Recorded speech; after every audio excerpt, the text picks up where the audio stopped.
أعوذ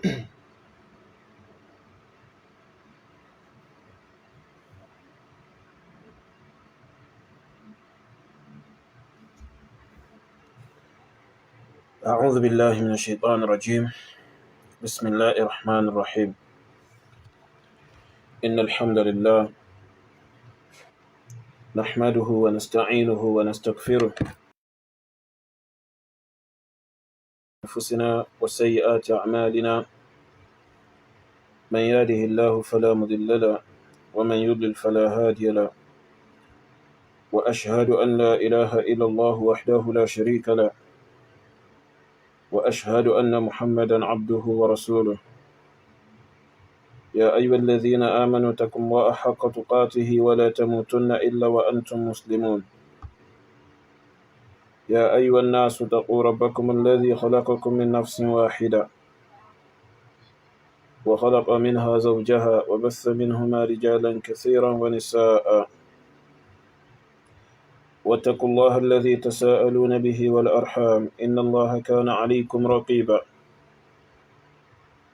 يا أيها الذين آمنوا اتقوا الله وقولوا قولا سديدا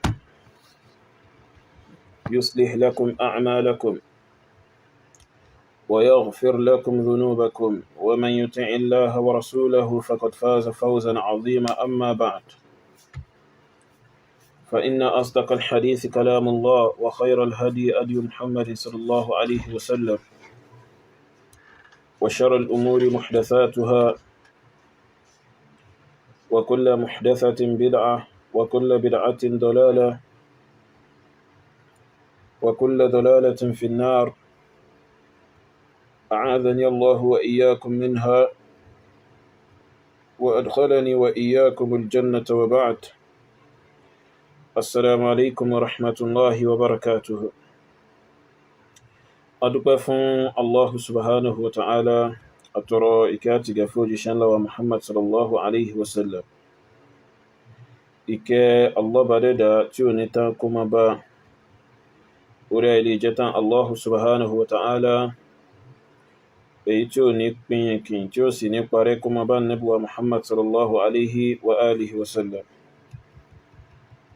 kó má wá dó lórí ẹnìkan, kó má bá wọn ará ilé àwọn sàhábà rẹ̀ àti gbogbo ẹni tí ó bá tẹ̀lé ojú ọ̀nà wọn ní ti tòdodo. Bẹ́ẹ̀ dẹ̀ ni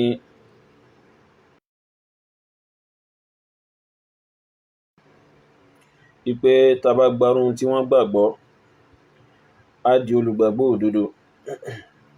Tó dẹ̀ sọ bákan náà ipé káláwọn ahlul kitab àwọn Yahud àtàwọn Nasara ká náà bá lọ gbarún táwọn sàhábà Ànábì ní nígbàgbọ́ ni, so wọn bá dẹ ní ìmànà. Àwọn bí Allah subhanahu wa ta'ala ipé kó jọ kó dákun wọn bá ìta lò tó kù nínú ìṣẹ̀mí kálọ́bẹ̀ ẹ̀dà mọ́ṣàjẹ́ ká lò lórí ìyọ́nú rẹ̀ àti ẹ̀sìn rẹ̀, bẹ́ẹ̀ dẹ̀ ni àti ìtẹ̀lé àṣẹ Ànábì rẹ̀ Muhammad sallallahu alaihi wasallam. Tọ́yìí gbogbo wa la rí ohun tí a fi sí ojú àwòrán bí. So àìpẹ́ yìí mo wà lórí ipé mo fẹ́ post fídíò kan, so ni mo bá rí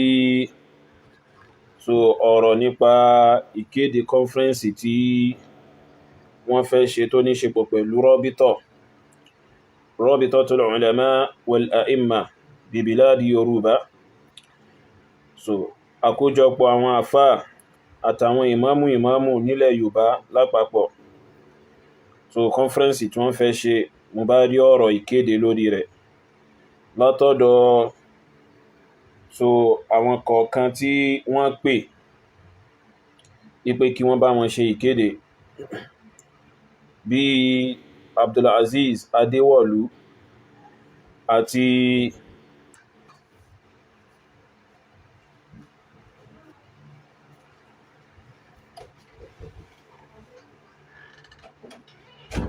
àti àfáà kejì tí wọ́n jọ wà nínú àwọn ọmọlẹ́yìn Mudirul Markaz, bẹ́ẹ̀ dẹ̀ ni àti Ìmámù Ògbómọ̀ṣọ́ àti àfáà Kéwúgba Gold. Tọ́yìí ìkéde wọn yìí bẹ́ẹ̀ dẹ̀ ni invitation wọn yìí láti já sí pé wọ́n fún àwọn èèyàn nírò nípa ìjókòó náà àti ohun tí ó ṣẹlẹ̀. Wọ́n sọ ní Lárúbáwá, àwọn ọmọlẹ́yìn mudirun tí wọn Abdulaziz Adéwọ̀lú àti ìkejì rẹ̀, àwọn sọ ní Lárúbáwá, ẹ̀tànjẹ́ lélẹ́yìn náà, so Lárúbáwá ẹnìkan ò lè fi kó àwàjọ lọ́dọ̀ tí wá ń bí. So àmọ́ insha Allahul Azim mo máa play àwọn in tí àwọn méjèèjì sọ tí wọ́n pàsì síra wọn. Inshallah mo máa tú fẹ́yìn èèyàn, máa dẹ̀ fèsì lórí ẹ̀ náà bákan náà. So then Imam Ògbómọ̀ṣọ́ náà, àwọn náà wọ́n ṣe kí ni wọ́n sọ̀rọ̀, wọ́n ṣe ìkéde yẹn ní Yorùbá. Àfáà Kéwúgba Gold àwọn ṣe ní kí ni àwọn ṣe lóyìnbó. Tó gbogbo tá ń sọ yìí, ìkéde wọn yìí ó dá lórí pé wọ́n fẹ́ ṣe conference yìí to unite the Muslims, láti mú àsopọ̀ wá láàrin àwọn Mùsùlùmí, ìjọkan wá láàrin àwọn Mùsùlùmí. Ay litastaffa wahdatul muslimin, sorry, litastaffa wahdatul muslimin. So kí ìṣọ̀kan àwọn Mùsùlùmí kó lè bá wà connectively, kó lè bá papọ̀ connectively, òun ni ìjókòó yìí ṣe kí ni, òun ni ìjókòó yìí fẹ́ dálé lórí. Àmọ́ inshallah ẹjá bẹ̀rẹ̀ pẹ̀lú àfá Habib, so táwọn náà jẹ́ kan náà àwọn ọmọlẹ́yìn Mudiru, ká gbọ́.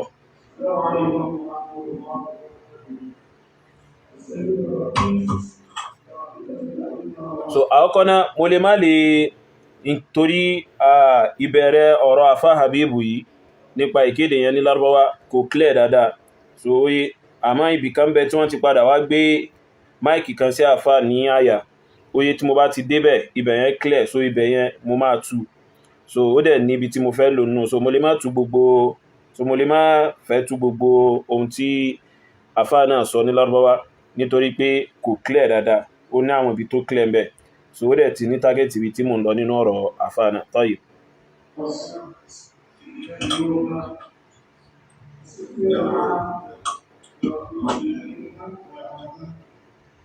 فضيلة المدير الشيخ محمد حبيب الله آدم عبدالله الألوري، الإمام الأكبر لبلاد إبادة وما جاورها، الإمام الأكبر لبلاد أوشن وما جاورها، الإمام الأكبر لبلاد أوغو وما جاورها، الإمام الأكبر لبلاد إكيتي وما جاورها، جميع الأئمة في بلاد يوروبا، جميع السادة أصحاب المناصب والأوصمة المفضلة، نرحب بكم إلى هذا المؤتمر الصحفي العالمي.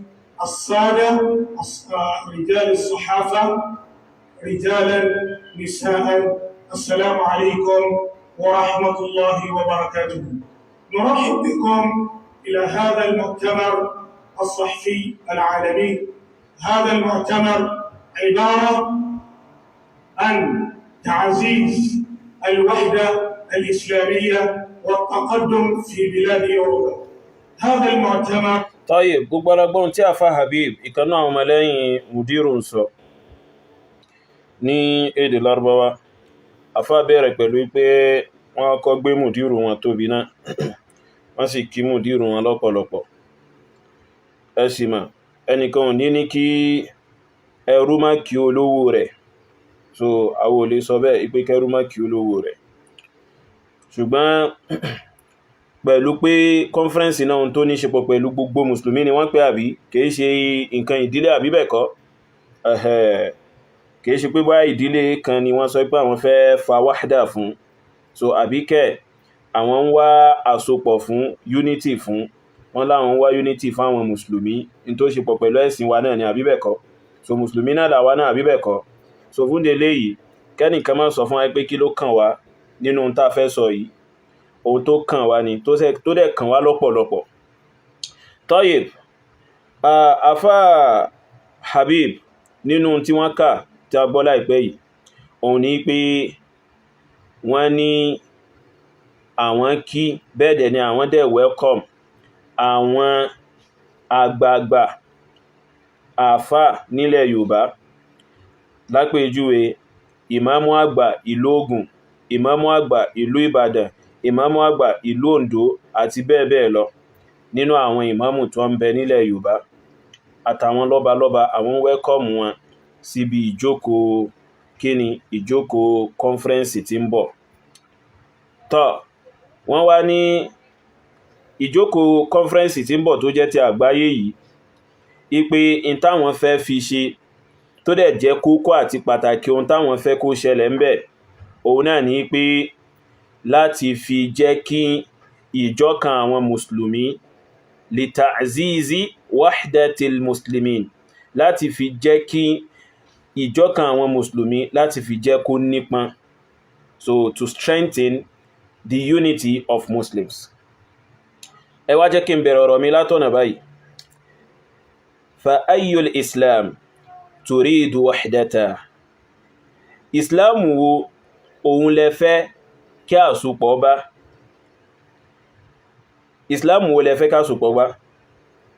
Alaysa islaman nasharahu wa da'a ilayhi ashabu nabiyyi sallallahu alayhi wasallam alladhina sabbahum mudirukum. Ṣé kìí ṣe Islam tó já sí wípé àwọn sàábé ànábì wọ́n fọ́nká, wọ́n pèpè sí díẹ̀, wọ́n ṣe ìgbìyànjú àtakitiyan tí mùdírù yín sì wá mú wọn bú? Ṣé kìí ṣe Islam eléyìn lẹ́ ń sọ pé ẹ fẹ́ àsopọ̀ rẹ̀? So ala hadha al-mu'tamar alladhi turiduna an taqumu bihi an qarib nutabi'ukum alayhi wa nuraqibukum. À ń follow yín, à ń sì ń watch yín insha Allahul azim.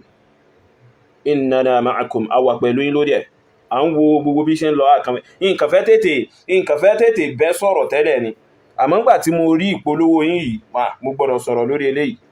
Ṣé Ìsìláàmù tí àwọn sàábé ànábì tí wọ́n fọ́nká, tí mùdírù yín tí wọ́n sì mú àwọn sàábé ọ̀hún bú, Abu Musa al-Ash'ari, Amru ibn al-As, Abu Huraira, Muawiya, so bẹ́ẹ̀ dẹ̀ ni àtàwọn sàábé ànábì lápapọ̀, so pẹ̀lú pé wọ́n ṣe tọ́ánù sí àdáálà wọn.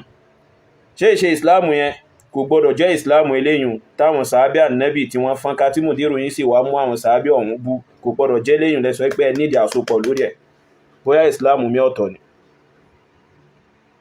Torí in nasitum fa innana la nansa wa lan nansa. Tẹ́yìn bá gbàgbé àwa ò lè gbàgbé, a sì ní gbàgbé láyé.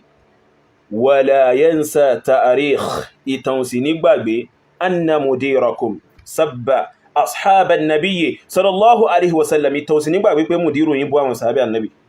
So wa al-mimma satatahaddathuna anhu fi dhalika al-mu'tamar yakunu fihi idhamu sabbi ashabi rasulillahi sallallahu alaihi wasallam. Ṣé nínú tẹ́ padà máa sọ níbi mu'tamar ọ̀hún, ṣé ẹ discuss nípa títóbi bíbú àwọn sàábé ànábì? Torí ìbú àwọn sàábé ànábì ẹ̀sìn ní lọ́dọ̀ àwọn kan tí mùdírù yín ṣe ta'atufu pẹ̀lú, ẹ yá tètè discuss ìtóbi títóbi ìbú àwọn sàábé ànábì, ẹ tètè discuss ẹ̀ ń bẹ̀ náà. So ẹ gbọ́dọ̀ má sọ̀rọ̀ ń parẹ̀ pípẹ́ dákùn ẹ wá náà tí wọ́n bá bú àwọn sàábé ànábì ẹ̀san olè ń gbà ń bẹ̀ náà, ẹ bá wa sọ ládá olè ń gbà ń bẹ̀. So irú ẹ̀san olè lọ́bẹ̀ ẹ̀dáwó fún yàn, torí ẹnìkan ló bú àwọn sàábé ànábì lọ́fẹ́ ló fún ilẹ̀ Yorùbá yìí, nìkan kan òṣìṣẹ́ ló sì lọ. So wa turiduna an taqumu bil mu'tamar. Ayu mu'tamar? Alama lórí kíni? Conference lórí kíni? Lórí kíni? Tọ́ lópin ìgbà tí mùdírù yín bá fi lè lọ́wọ́ sínú conference yín fa, wallahi àbòsí lẹ́mọ̀ ṣe tẹ́ bá discuss àwọn aburú tí mùdírù ṣe kíni, tí mùdírù dálẹ̀ lórúkọ Islam ńlẹ̀ Yorùbá. So ما دمتم تمدحون مديركم باسم هذا المؤتمر ورفضتم أن تتحدثوا أما قال مديركم عن أصحاب رسول الله صلى الله عليه وسلم سبا لهم يكون ذلك ظلما عظيما. lópin ìgbà tẹ́ bá ń sọ̀rọ̀ nípa conference yìí, àbẹ́ ń sọ̀rọ̀ nípa kankan bí conference yìí, tẹ́ sì sọ̀rọ̀ nípa búbú tí mùdírù ń bú àwọn sàábé ànábì, wallahi àbòsí tó tóbi tó lágbára òun ni tẹ́ ń ṣe yẹn. So torí kí lẹ fẹ́ máa sọ ń pa ìsìláàmù? وقد سب زعيمكم الذين جاهوا ودعوا إلى هذا الدين الحنيف دعوا إليه بكل ما آتاهم الله gbogbo talla be da fún wọn ni wọ́n fi pèpè sesin yìí ẹ sì fẹ́ máa sọ̀rọ̀ nípa Islam ohun ẹnìkan sì bú wọn láwọn ẹni tí wọ́n pèpè sí díẹ̀ láyé wallahi àwa pẹ̀lú yín àárín tẹ́ ń ṣe yẹn èmi ò kàn fẹ́ tètè bẹ́ sí yín ni mo fẹ́ wo bí tẹ́ bá dé ná ìpolówó yín mo fẹ́ wo bí tẹ́ bá dé ná ẹ sì ti bá dé bí tí ń ti fèsì báyìí so ẹ ti ṣe kíni ẹ ti bá dé ibi tí ń ti ṣe kíni ibi tí ń ti fèsì báyìí so wahda àwọn mùsùlùmí ẹ fẹ́ sọ̀rọ̀ nípa àsopọ̀ àwọn mùsùlùmí unity láàrin àwọn mùsùlùmí so an nattahid alama nattahid lórí kí láti ní wahda lórí kí láti lásopọ̀ nattahid ala sabbi ashabi rasulillah nattahid ala ta'ni al-ulama'i al-ajilla fi hadha ad-din الذين أنفقوا حياتهم كلها وبذلوا حياتهم كلها في طلب العلم وفي نشر àwọn ẹni tí wọ́n ná ìṣẹ̀mí wọn tẹ́yẹnyẹ́ síbi ìwà ìmọ̀ ẹ̀sìn àti bẹ́ẹ̀ ni ìkọ́ àwọn èèyàn bẹ́ẹ̀ dẹ̀ ni ìpèpè bẹ́ẹ̀ dẹ̀ ni ìtànká kẹ́nìkan wá dìde pẹ̀lú àìmọ̀ kankan láàrin yín kẹwàá rò pé lórí yín ni kó wá máa lálàsí wọn so kó wá di lónìí kẹwàá sọ pé ẹ àsopọ̀ àwọn mùsùlùmí la nattahidu abadan wallahi àníṣopọ̀ la nattahidu abadan ala ad-dalal àníṣopọ̀ lórí àánú wallahi al-azim la nattahidu ala ad-dalal ma'akum àwọn oníṣopọ̀ pẹ̀lú yín lórí àánú innakum ala ad-dalal orí àánú lẹ́wà bẹ́ẹ̀ bá gbàgbé àwọn gbàgbé náà la nattahid ma'akum àwọn oníṣopọ̀ pẹ̀lú yín talkiyamu fide ma dumtum ala ma da'a ilayhi hadha za'imukum al-jahil lópin gbà tẹ́ bá wà lórí ẹ̀ tí wọ́n sì sátúnṣe kan lórí ẹ̀ látọ̀dọ̀ àwọn al-a'imma al-kubara àbí àwọn a'imma kibaru tẹ́ǹpé aina ahulahi al-a'imma hinama yasubbu za'imukum ashaban nabi sallallahu alaihi wasallam àwọn a'imma tẹ́ ń dákọ̀ yẹn ibo ni wọ́n wà ń gbà tí olórí yín bú àwọn sàhábì annabi tó wá di lónìí tó wá fẹ́ sọ fún àwa pé àwọn fẹ́ sọ̀rọ̀ nípa àsopọ̀ láàrin àwọn mùsùlùmí tabban li tilka al-wahda kò ní dá fún wahda yẹn wahda yẹn ò lè ṣeéṣe láwùjọ bó bí tó ti bọ́ àwọn sàhábì annabi tí kankan ò sì ṣe ń tọ̀hún ẹyẹ kankan ò balẹ̀ lára láyé kò sí tí ń jẹ́ bẹ́ẹ̀ kò sí tí wọ́n ń pè bẹ́ẹ̀ ẹ má gbẹ́tàn jẹ pẹ̀lú àwọn ìpolówó táwọn eléyìn ṣe o àwọn ẹni tí wọ́n gba ìsìláàmù yìí wá fún wa àwọn sàhábì ànábì ni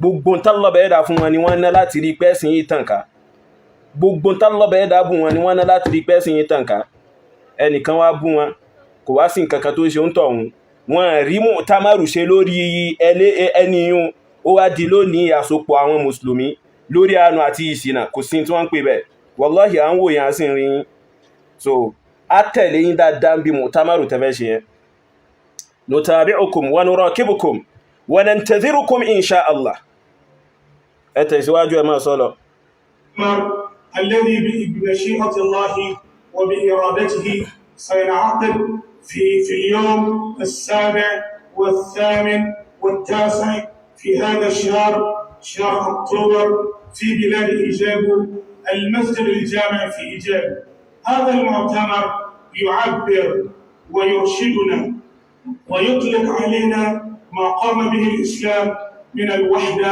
والعلاقات البشرية. ẹgbọ́n táfà yìí sọ àtẹ̀sìmàúnà máa yaqul ẹgbọ́n wọ́n sọ pé mọ̀támọ̀rọ̀ ọ̀hún yóò wáyé óyé ní masalasi jimá ní ṣe ìlú so ìjẹ̀bú nǹkan kẹbẹ̀ òun ni ó ti wáyé so wọ́n á ní mọ̀támọ̀rọ̀ yóò àkójọ yóò kọ́nfẹ́rẹ́nsì yóò so in tí ó ma dá wa lé lórí tí ó sì ma pè wá sí òun náà ni àsopọ̀ láàrin àwọn mùsùlùmí àti àsopọ̀ ìjọ́mọ ènìyàn nǹkan kẹbẹ̀ àsopọ̀ nípa ohun tí ìsìláàmù tó ṣe kíni tó pè wá sí àti tí ìsìláàmù tó gbé dání wa hal mimma da'ana ilayhi hadha ad-din al-hanif an nasubba ashab ar-rasul الذي جاه بهذا الدين واختار الله له خيارا من خلقه لينشروا معه هذا الدين المما جاه به الإسلام ṣé nínú tí Islam gbé wá òun náà ni ká máa mú àwọn ẹni tí wọ́n gbépè sí ẹ̀sìn yìí pẹ̀lú ànábì tí wọ́n sì fara da ìyà pẹ̀lú ànábì láti pèpè sí ẹ̀sìn yìí, ṣé nínú tí Islam mú wá òun náà ni pé ká máa mú wọn bú, ká máa mú wọn bú, ká máa mú wọn bú lórúkọ research tí wọ́n sì pa ìmọ̀kan ní bẹ́ ń pinlẹ̀ rẹ̀. Wallahi tá bá gbàgbé àwò gbàgbé fà àwò òyà dìndìndé gbogbo bẹ̀yìn tó dáàlì kìyàmà tàwà lélẹ̀ yìí. Kódà àwọn ọmọ wa tí wọ́n ń bọ̀ wọ́n gbọ́n pa ogun tá ń sọ yìí, ọmọ wa tí wọ́n bá wọ́n gbọ́n pa ogun tá ń sọ yìí kìí ṣàwàdà kìí ṣeré, so kìí ṣeré kìí ṣe skit ni ohun tí Mudiru yìí ṣe ń gbà ohun tó ní ṣe pọ̀ pẹ̀lú alkiyama àwọn èèyàn ni a gbọ́dọ̀ gbàgbé rẹ̀. Tọ́ ìrẹ́ Afa Habib ṣé nù tí Islam wá mú wá fún àwọn náà ni pé ká máa bú àwọn sàhábà Ànábì ṣe Islam ló mú eléyìí wá fún wa? Ṣe Islam ló mú wá fún wa pé ká máa da orí ká máa yí orí ọ̀rọ̀ Allah bẹ̀ẹ́dà ká máa yí kodò? Ṣe Islam ló mú wá fún wa pé ká sọ pé àwa lè dá màláíkà àti bẹ́ẹ̀ bẹ́ẹ̀ lọ? Ṣe Islam ló mú wá fún wa? Kalla thumma alfu kalla, kò rí bẹ́ẹ̀.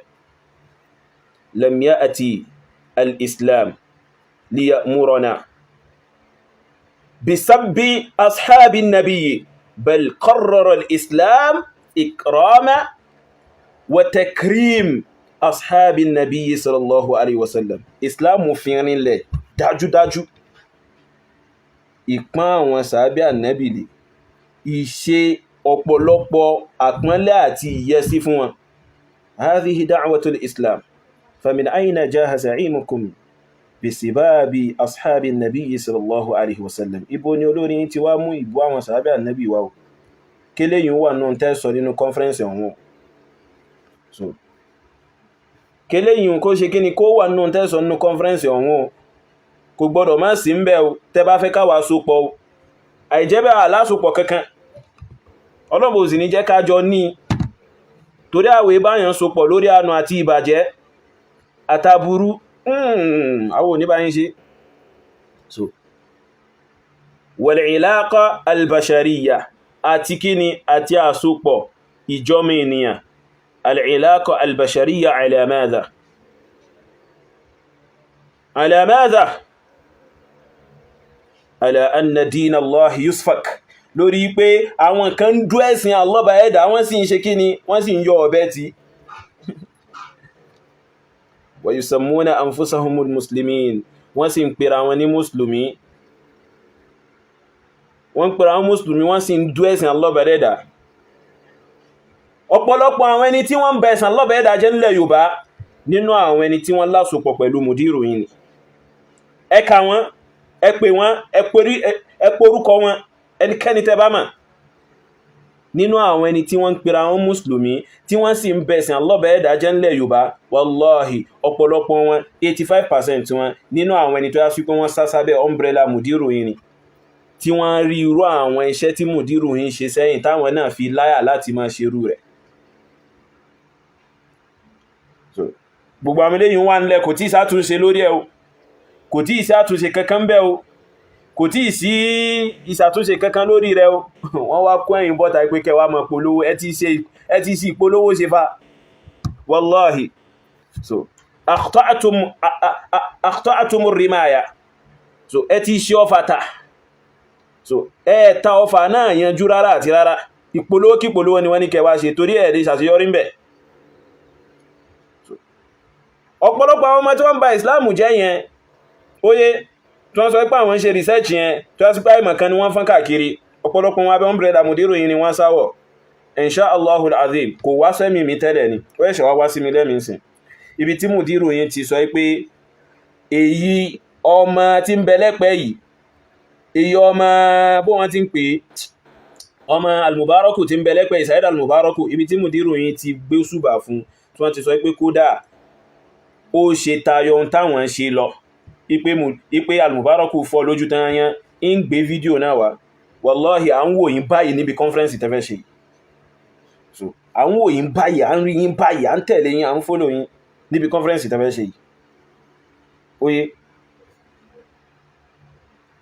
بشرية على وحدة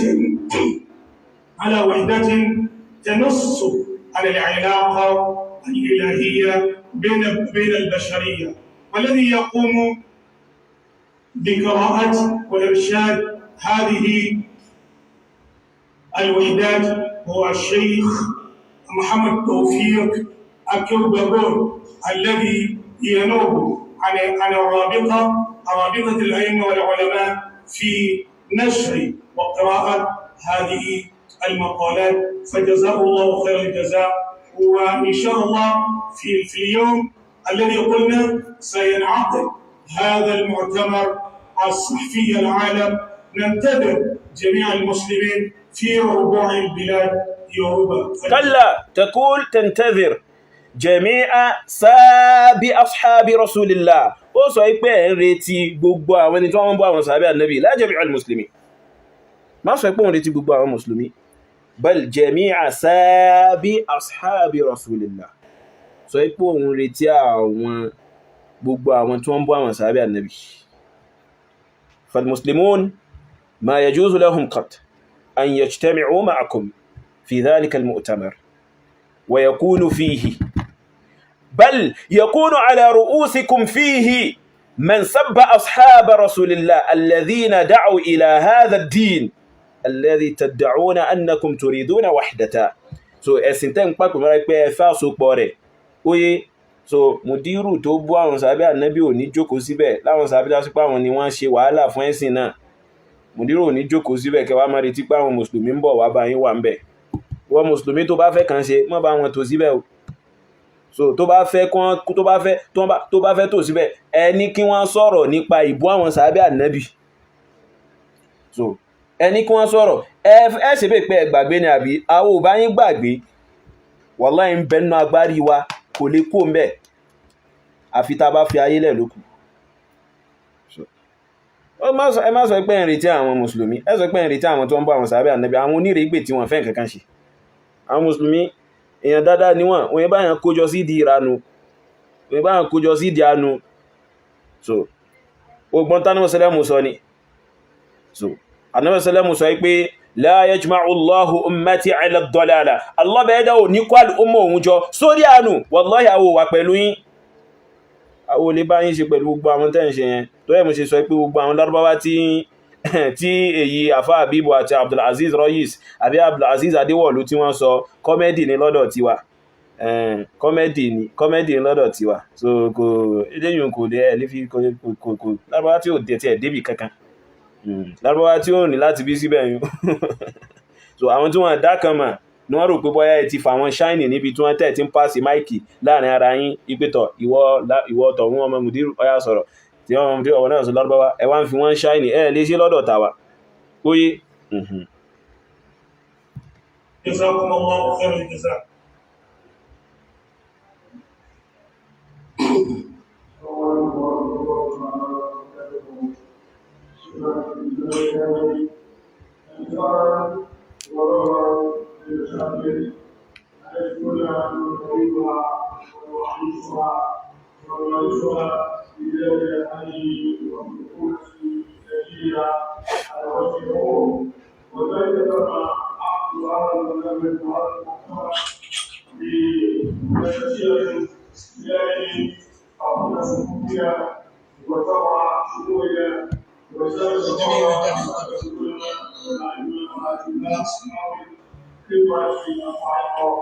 في مجال الدين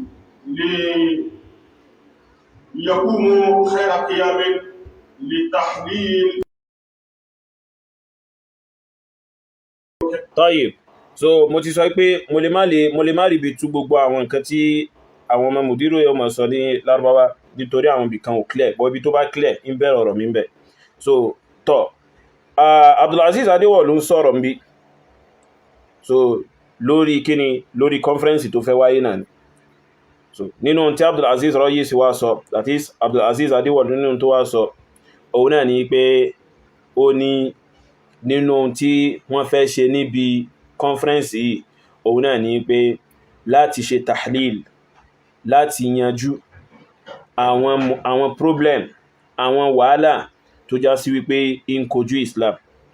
tó fala tansa ya rajul, arákùnrin má ṣe gbàgbé anna min al-mashakil al-uzma wal-fitan al-kubra التي تواجه المسلمين سب أصحاب رسول الله صلى الله عليه وسلم.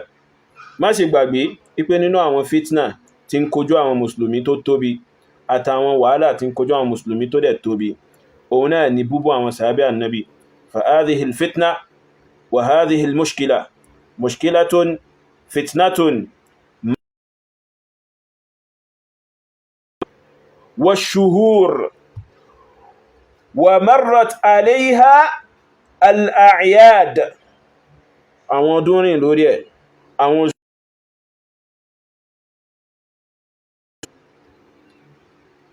وقام بها زعيمكم مدير المركز في بلاد يوروبا. مدير yín wá gbé dìde nílẹ̀ Yorùbá. فهي فتنة عظيمة فتنة شنيعة فتنة لو أراد الله سبحانه وتعالى أن يعذبنا بها لأهلكنا. كان الله بيدا بافي فيها جواك بلوه كباك باواري. فلا تنسى أن تدخل هذه الفتنة والمشكلة من المشاكل أو في صحف المشاكل التي سوف تتحدثون عنها في ذلك المؤتمر.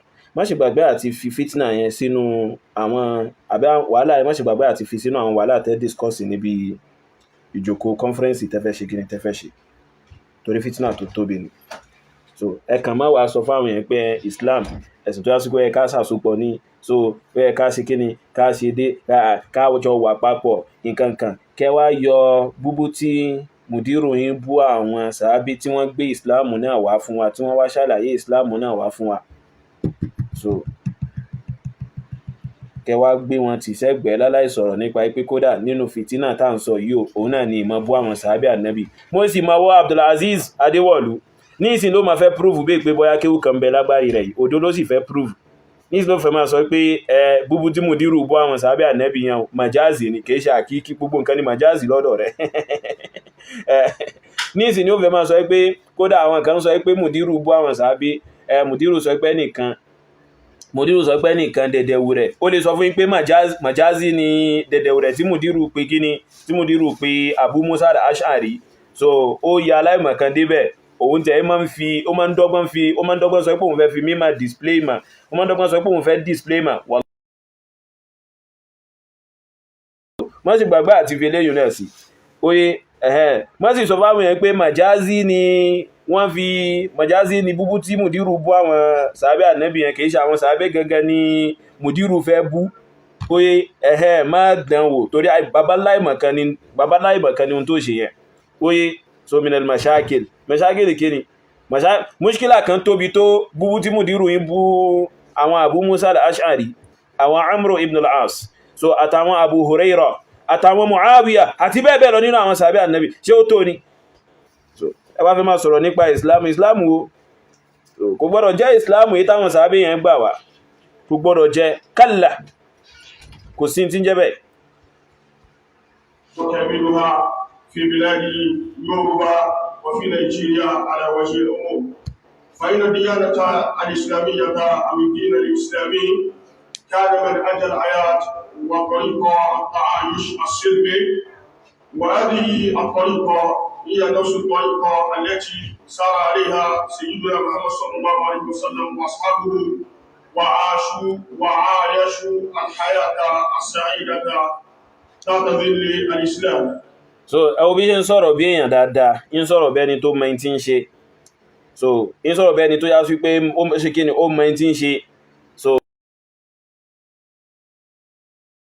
ìsọkúsọ àti wíkúwí tí mùdírù wí, ọ̀gbẹ́ni ìfà mùdírù sọ pé àwọn lè dá màláíkà, aláìmọ̀kan yìí sì jáde láti máa sọ pé majazi ni tí mùdírù sọyún, ipé gbogbo alamọ̀ ẹ̀pọ̀ Ọlọ́run bá ní máa ń ṣe kíni ní máa ń dẹ́dà, àmọ́ ìpàpèmọ́ra tí mùdírù pàpèmọ́ra pé àwọn lè ṣe kíni, àwọn lè dá màláíkà. so mùdírù kan fi ti sọ́dọ̀ wọn ni, àmọ́ fil hakíkọ̀ allọ́bẹ̀ẹ́dà ni wọ́n rí fa rẹ̀ sí shuf jahal. so àwọn abọ̀sà náà táwọn náà kílẹ̀mù wípé àwọn ìtàwọn ń bọ wọ́n máa ń dẹ́dà, so ohun tó ń sọ ní pé káwọn náà lọ máa sọ pé majazi nù, káwọn lọ máa sọ pé majazi láwọn náà fi ń sọ pé àwọn ọlọ́run wọn táwọn ń sìn o, àwọn náà máa ń dá ẹ̀dá o, abẹ́rẹ́ nǹkan.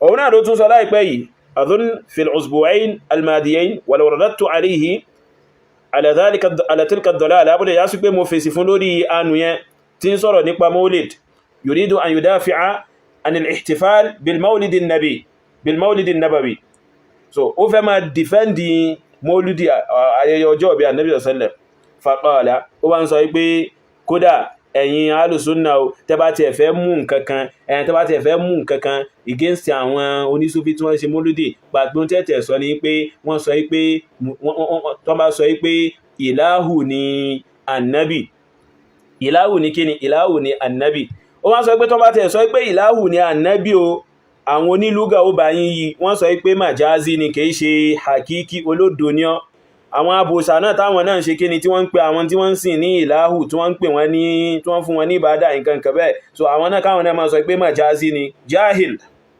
so gbogbo àwọn kan àwọn ilé ilẹ̀ wọ́n gbé máìkì fún pé kọ́ máa polówó kọ́nfẹ́rẹ́nsì fún yín nípa pé ẹ fẹ́ ṣe kọ́nfẹ́rẹ́nsì kan pa ìsìláàmù ti wa kọ́ so ìsìláàmù ti wa yìí ṣe ẹ̀sìn onírègbè tó wájá sí pé àti al-khaffu àti as-samin wọ́n wà pa wọ́n pọ̀ sójú kan náà so la yajtami'u al-khaffu was-samin fi al-islam so dẹ̀tí àti ohun tó má wọ́n yí papọ̀ sójú kan náà nínú islam so a gbọ́dọ̀ ṣe kíni a gbọ́dọ̀ ṣàṣàyàn dẹ̀tí a gbọ́dọ̀ ṣàṣàyàn ohun tó má kúrò lára dọ̀tí ká sì yọ ohun tó dọ̀tí kúrò lára ohun tó má tó bá ti kànrọ mùsùlùmí tó bá ti kànrọ islam a gbọ́dọ̀ tú kalẹ̀ ká tún sa so irú rẹ̀ láfẹ́kẹ́ ṣe ń bí conference yẹn so lẹ́yìn tí ẹ bá jẹ́ ìmáàmù tó ń pè síbẹ̀ pé kìí ṣe àìmọ̀ kan táwọn eléyìí ń ṣe tó ń rò pé bá àwọn kan fi lárúbáwá tó àwọn èèyàn jẹ lárúbáwá tí ò débì kankan so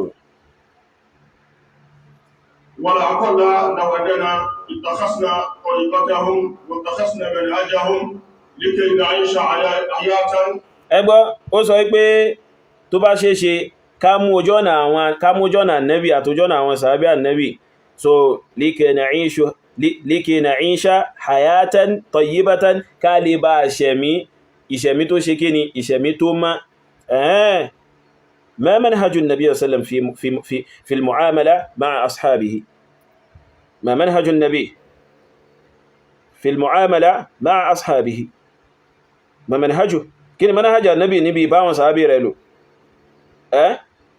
كن منهج النبي نبي باون صحابي رلو وهل كان من منهجه أنه يسب أصحابه إن جنين منهج النبي نبي باون صحابي رلو إن جنين منهج النبي نبي igba nabi a mabo àwọn sahabi rẹ̀ ìyẹnu manhaj nabi so ìyẹnu manhaj nabi ni ṣebí nu manhaj nabi láti rí tí wọ́n sọ pé ká má bú àwọn sahabi annabi la tasubbu ashabi ṣebí nu manhaj nabi láti rí pé wọ́n sọ náà ti gbà wá fún ipa náà salamu sọ pé ká má bú àwọn sahabi rẹ̀ ìgbà tí wọ́n mú àdísì ìjáde fún mudiru yín nígbà tí mudiru yín fi fẹnu chata àwọn sahabi annabi ṣebí àwọn jákmálù tí wọ́n jẹ́ kan náà àwọn ọmọlẹ́yìn mùdírù ibi irú rẹ̀ yìí ṣebí gbogbo wọn jáde ń gbà náà tí wọ́n sọ pé hadith wípé ẹ má bú àwọn sàábé ànẹ́bì hadith ànẹ́bì kọ́ nǹkan nǹkan bẹ́ẹ̀ tìyín tọ̀hún ṣebí táwọn ọmọláìmọ̀ kan yẹn jáde wọ́n sọ nìyẹn so ìwọ ní ìsìn tí wọ́n ń pè ní muhaddith àwọn iṣẹ́ tó ẹ kó ṣe nìyẹn ká ló bá jẹ́ muhaddith lóòótọ́ walau kunta muhaddithan haqqan ká ló bá jẹ́ muhaddith ní ti tòótọ́ ó yẹ kó padà sínú àwọn hadithi táwọn ọmọ èèyàn sọ pé irọ́ ni kó tiẹ̀ sọ̀rọ̀ lórí ẹ̀ kárí kó tiẹ̀ sọ̀rọ̀ lórí ẹ̀ pé tọ̀ láti súnbọ̀ sábí tí wọ́n sọ pé irọ́ ni yóò nǹkan kẹ̀bẹ́ bó báyìí ló ti rí kátẹ̀ lóhun tó display lórí ẹ̀ so wọ́n kẹ̀ wá ń pè ọ lórúkọ lásán tí ó ṣàǹfààní tí ò wúlò so hadakumullahu ajma'in kallaba yẹ́dà kó fi gbogbo yín mọ́nà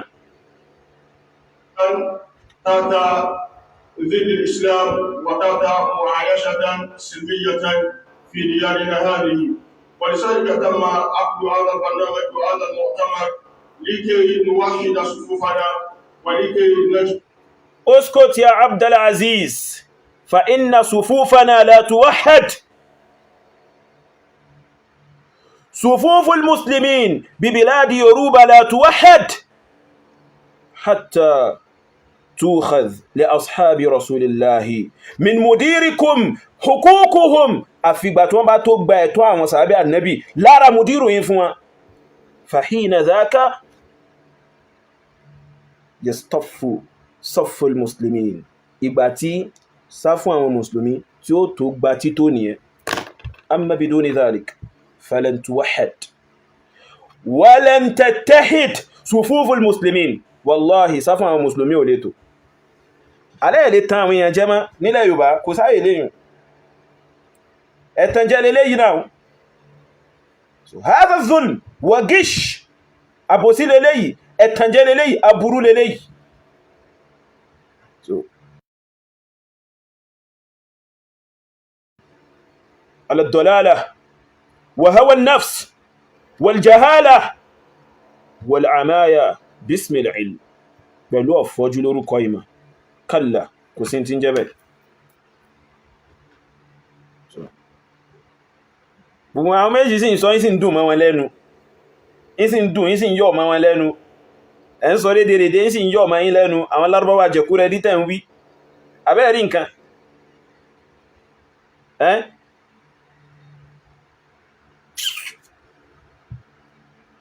يجمع شملنا في بلاد يوروبا ومن شاء الله.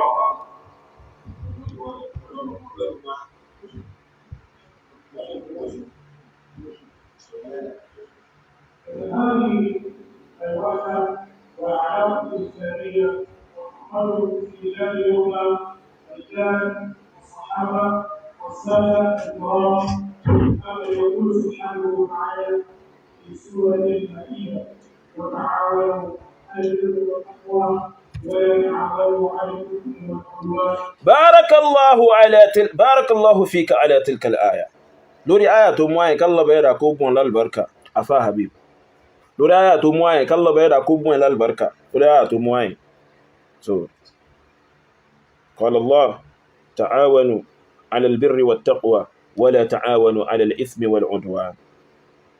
نعم تعال نحلل هذه الآية. اما بو كاتو آية كان ينجوه تعاونوا على البر والتقوى. ẹkùnra yín lọ́wọ́, ẹranra yín lọ́wọ́, ẹsìnkún lọ́wọ́ fúnra yín lórí dáadáa àti ìpáyà Allah bẹ̀rẹ̀dà. àbí bẹ́ẹ̀ kọ́? Tayyib. afá Habib, ǹjẹ́ nínú ìkúnra ní lọ́wọ́ lórí dáadáa ló wà an kana ahadun sabba ashaba rasulillah wa sakata an-nasu anhu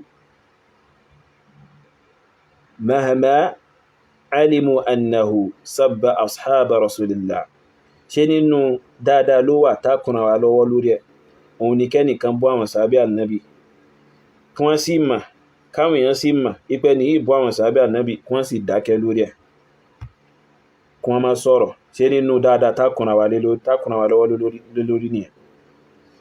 hal min at-ta'awun ala at-taqwa, ṣé nínú ìkúnra ẹni lọ́wọ́, ìranra ẹni lọ́wọ́ lórí ohun tí ó mú ní páyà Allahu subhanahu wa ta'ala, tá fi rójú rere rẹ̀, tá fi rẹ́sẹ̀ gbà lọ́dọ̀ rẹ̀, tá fi dẹni rìnjẹ́ lọ́dọ̀ rẹ̀.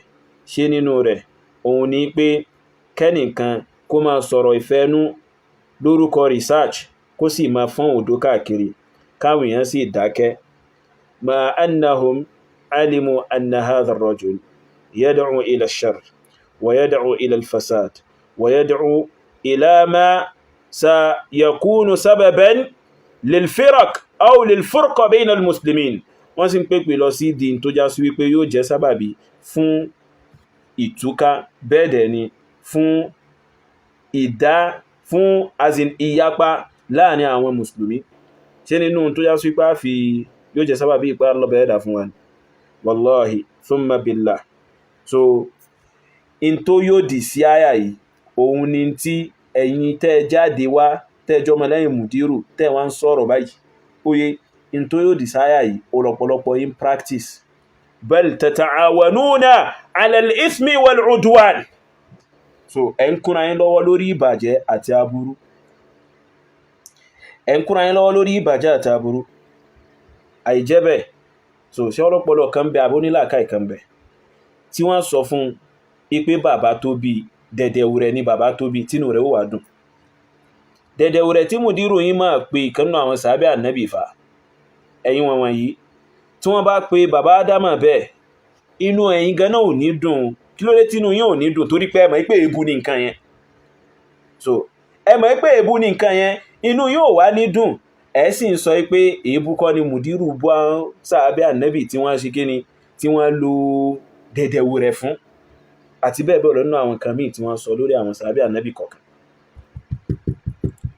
ṣe lórí ta náà wà lọ́wọ́ ṣe orí tí a ṣe ìkúnlọ́wọ́ fúnra wa lé lórí nìyẹn wallahi kò sí ìkúnlọ́wọ́ kankan tá a ṣe fúnra wa lórí yẹn yóò yà túká ní kó má tó bá yá sí pé lórí àánú àti ìṣìnà àti ìfẹ́nú báyìí so tí àwọn èèyàn tí wọ́n wá dákẹ́lé lórí tí wọ́n sọ nǹkan kan so tó bá yá sí pé lórí rẹ̀ òun lẹ́mọ̀ wá mú àyà wá pé ta'awanu alal birri wat taqwa wala ta'awanu alal ithmi wal udwan tayyib àwa ṣe tán ta fẹ́ tẹ̀lé àyà yìí so la nata'awan alal ithmi wal udwan bal nata'awan alal birri wat taqwa àwọn ò ní kúnra wa lọ́wọ́ lórí ìbàjẹ́ àti ìjọta bẹ́ẹ̀dẹ̀ ni àti ìbalẹ̀ allọ́bẹ̀ẹ́dà jẹ́ ìbẹ̀sìn allọ́bẹ̀ẹ́dà jẹ́ bẹ́ẹ̀ á kúnra wa lọ́wọ́ á sì ràn wa lọ́wọ́ lórí ìṣe dáadáa bẹ́ẹ̀dẹ̀ ni lórí ìpáyà Allah subhanahu wa ta'ala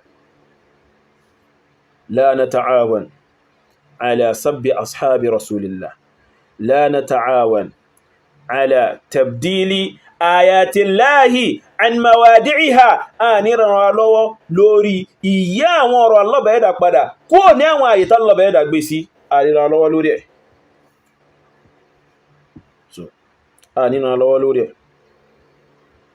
so fẹ́rẹ̀ èèyàn ọmọ tí wọ́n rán jáde tẹ́ jẹ́ ọmọ Markazi pé kẹ́ wá sọ̀rọ̀ yìí àbí bẹ́ẹ̀ kọ́ pé kẹ́ wá kéde yìí ká láwọn tí wọ́n wà ká láwọn tí wọ́n wà ká ní àwọn tí wọ́n wà ní kíni níbi kọ́nfẹ́rẹ́nsì yìí tí wọ́n jẹ́ àgbààgbà àwọn ìmáàmù tẹ́dá kọyàn àbí ká ní lóòótọ́ wọ́n bá ní ìsìláàmù lọ́kàn bó ṣe yẹ ká ní wọ́n bá ní ìdààmú rẹ̀ hasmu tó dáa fún ìsìláàmù wọ́n bá ní àkólé kan tó dáa fún ìsìláàmù sórí kó tó di lónìí yìí òun ló ẹ̀kùn ti sọ̀rọ̀ lórí búbú tí mùdírù yìí bú àwọn sàábẹ́ ànábì àtàwọn ọ̀rọ̀ ìsìnà àtàwọn ọ̀rọ̀ anùmí tí mùdírù yìí ń sọ kó tó di lónìí so àmọ́ngbà tí àwárí wọn kí wọ́n sọ ńgbà náà tó wáyá sí pé ní ìsìn wọn fara máa sọ pé ìjọ kan láàrin àwọn mùsùlùmí àwó bá wọn dá padà nu'idu lahumu tarikh karratan ukhra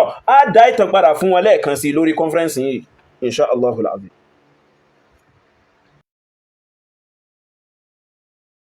lórí kọ́nfẹ́rẹ́nsì yìí lẹ́ẹ̀kan sí pé ẹdó náà ẹ má dàrú o ẹjá padà sẹ́yìn o àwọn kankan ń bẹ tá a ti pa tìtó ẹ ká sọ̀rọ̀ lé lórí pẹ̀lú kọ́nfẹ́rẹ́nsì yìí tá a sọ o tó yá sí pé a gbé ètò ẹjá kọ́kọ́ lọ sọ̀rọ̀ nípa eré yìí náà ẹ má sọ̀rọ̀ nípa ìṣọ̀kan o torí kò ní tó o kò ní sọ o kò ní sọ o kò ní rí bẹ́ẹ̀ o a kàn mọ́ dààmú ara wa ni torí àwò nígbà so kọ́nfẹ́rẹ́nsì wọn kàn mọ́ já sásán ni kò ní wúlò ìṣọ̀kan lórí àánú bó الوحدة على الضلال الاتحاد على الضلال لا كوسين تنجبه واتقوا الله إن الله يحب العفو هذا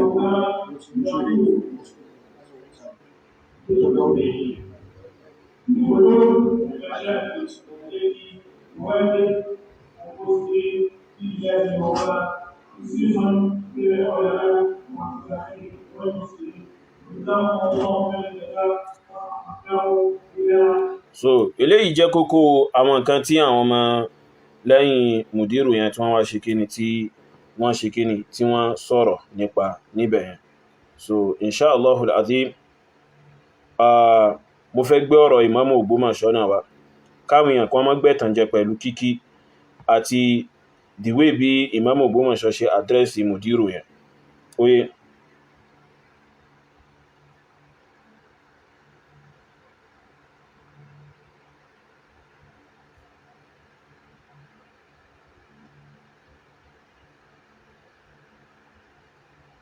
Ondo State, ìmáàmù Lagos State àti àwọn àhímà ní Edo àti Delta.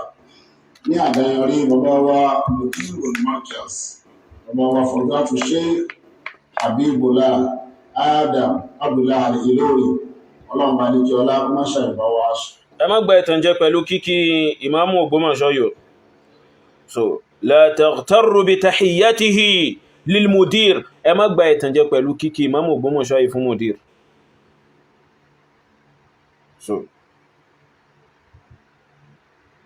ẹ má gba ìtànjẹ pẹ̀lú kíkí ìmáàmù Ògbómọ̀ṣọ́ yìí fún mudir, ẹ má gba ìtànjẹ pẹ̀lú ẹ̀ rárá àti rárá. So ní àdáyanrí fún kíni, àdáyanrí lórí kíni, khasatan ala madha, àwọn ìmáàmù tẹ́ pè síwájú yìí kó tó di pé sọ pé ládáyanrí fún mudir àbí bàbá yín mudir, tọ́ ibo ni wọ́n wà àtàwọn ìmáàmù yòókù nígbàtí mudiru fi ń sọ̀rọ̀ tó yá sí pé kò bá ìmà lọ nínú ẹ̀sìn, ibo ni wọ́n wà? So ní ìsìn tẹ́ ti dìde pé ẹ fẹ́ wá sọ̀rọ̀ nípa àsopọ̀ mùsùlùmí, ó yá ẹ dá padà sẹ́yìn, ẹ wáìnì ẹ̀ padà sẹ́yìn, ẹ rí wáìnì ẹ̀ padà sẹ́yìn, kẹ́ lọ sọ̀rọ̀ nípa àwọn nǹkan tó ṣe pàtàkì tí mudiru mẹ́nubà tó já sí pé wallahi nínú àwọn tó tóbi tó so papọ̀ mẹ́sìn Allah bá ẹ̀dà ni mudiru ṣe kíni, ni mudiru ń gbẹ́sẹ̀ lé. So ó yá ẹ dá padà, yóò dákẹ́ dá padà. So oye yóò dákẹ́ dá padà. So oye ní àdáyanrí lórí kíni, àdáyanrí lórí ibo, àdáyanrí ń bí kíni, ṣé ẹdọ́nà ṣe kọ́nfẹ́rẹ́nsì yẹn ṣé ẹbí kan lẹ́fí ń ṣe ni àbíbò tó fi já sí pé ládáyanrí fún mudiru? Ṣé kọ́nfẹ́rẹ́nsì yẹn ṣé ẹbí kan lẹ́fí ń ṣe ni, ṣé ẹbí kan ló ní ni, ṣé klọ́ọ̀bù ni kọ́nfẹ́rẹ́nsì náà ni bí bóyá bí Chelsea, Man U, bí Man City? Oye torí àwọn individual kan ni wọ́n ní àwọn klọ́ọ̀bù yun. Man City individual kan ló ní gẹ́gẹ́ bí a ṣe gbọ́. So tó ń tọ́ wọn ò bá sí mọ́, oye ìkannú àwọn ẹbí rẹ̀ ni ó champion rẹ̀. Ẹ̀rá kò ṣe bí conference yẹn ṣe rí nìyẹn ni tó fi já sí pé àdáyanrí fún mudiru. Okay, mudiru yàtọ̀ sí àwọn ìmáàmù tẹ́pẹ̀ tó fi já sí pé mudiru yóò wá jẹ́ pé àdáyanrí lẹ́fi kí wọn, ládáyanrí bàbá yín mudiru. Wallahi ẹ̀yin mùsùlùmí ẹ má gbàtànjẹ pẹ̀lú kíkí yìí, ṣe rí mudiru yún gangan.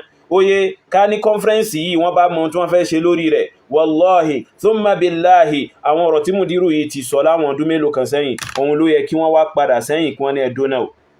So ọ̀rẹ́ wa yìí sọ̀rọ̀ kan láwọn ìgbà kan sẹ́yìn tó sì léwu tó lágbára, a fẹ́ ká kọ́kọ́ discuss ẹ̀ náà. Tẹ́ bá fẹ́ kí sáà fún àwọn mùsùlùmí tó, tẹ́ bá fẹ́ àsopọ̀ láàrin àwọn mùsùlùmí, tí ẹ bá fẹ́ ìbárẹ́pọ̀ tó dá láàrin àwọn mùsùlùmí, labudda min ar-ruju' ila hadhihi al-fitan allati nasharaha mudirul markaz. Ẹ gbọ́dọ̀ ṣẹ́rí padà láìsí èméjì sí àwọn fìtínà tó yá sí pé mudiru ṣe kí ni wọ́n fọ́n ká sẹ́yìn. So kẹ́ẹ̀dẹ̀ mẹ́nubà ìbú àwọn sàábé ànábì, ìtó ọ̀rọ̀ Allah bá ẹ̀dà, bẹ́ẹ̀dẹ̀ ni ìgbékò ní ìtumọ̀ Allah bá ẹ̀dà fún. So ìgbékò ní ààyè Allah bá ẹ̀dà gbé sí àti bẹ́ẹ̀ bẹ́ẹ̀ lọ nínú àwọn tó já sí wípé mudiru tọwọ́bọ̀ nínú ẹ̀sìn àwọn mùsùlùmí.